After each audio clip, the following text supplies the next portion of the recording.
Hello Mahin, how are you going on with your study?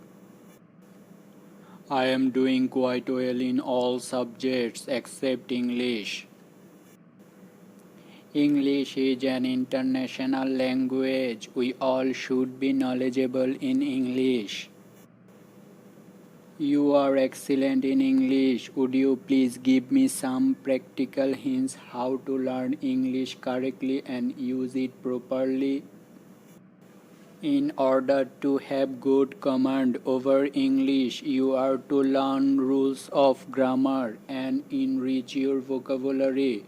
Grammar will help you write correctly, and rich vocabulary will help you use the correct word at the proper place.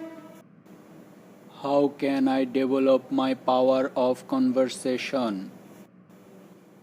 The only way to develop fluency is practicing of speaking English. Is there anything more? To enhance your writing capacity, you are to write a few pages in English every day. You should also read books, newspapers, magazines, etc. Thank you for your suggestion.